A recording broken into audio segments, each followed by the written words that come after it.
Hi everyone, my name's Deshu. I'm a doctor and I specialize in helping people to change their thought pathways and create neuroplastic change. But today I want to talk a bit about the vagus nerve. So, what is it? Now, we can't talk about the vagus nerve without knowing about the autonomic nervous system. So, in our body, we have the central nervous system, which is the brain and spinal cord, the peripheral nervous system, which are the small nerves in our fingers, in our toes, as well as in the penis. And we have the autonomic nervous system, through which the body and the mind and the brain adapts and adjusts to all that is our external environment. Now, a lot of us, all of us in fact, know about stress, and probably a majority of us are familiar with the term fight or flight. So the autonomic nervous system is divided into three main categories. The first is fight or flight, which is sympathetic.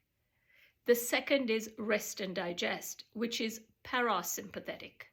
And the third is the enteric nervous system, which is the gut-brain connection. So let's just touch on sympathetic.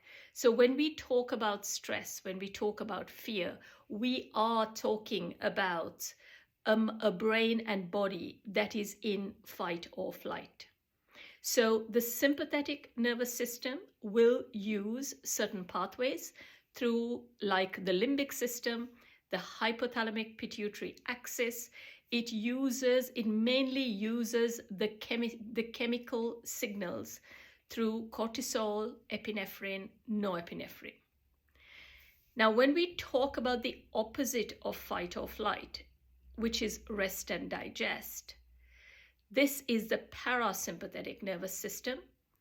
The main neurotransmitter is acetylcholine, and the parasympathetic nervous system, 75% of it consists of the vagus nerve, which is the 10th cranial nerve. The remainder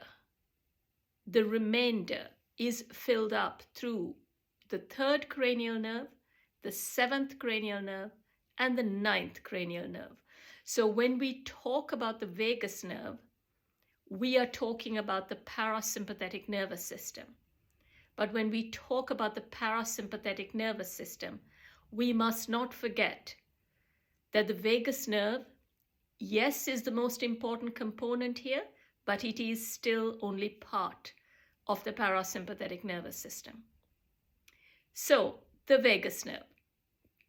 It comes out from the brain and it is known as the wandering nerve. Basically, it is the longest nerve in the body. It has connections that go through the muscles of the swallowing, muscles of mastication.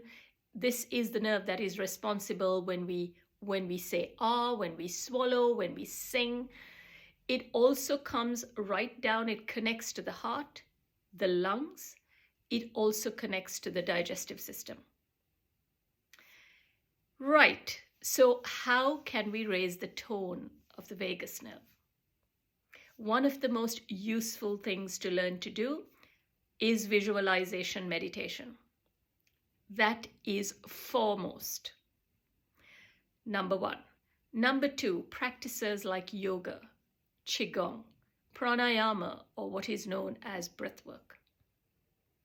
Thirdly, simple things like singing, humming, making the sound of a bee humming, which is one part of pranayama known as Bhramari. In addition to which, splashing the face with cold water. That is vagus. And there are some other practices as well, but these are the main ones. Right, now in addition to that, the movement of the eyes, the conjugate movement of the eyes, like up, down, Now, this movement is not the vagus nerve.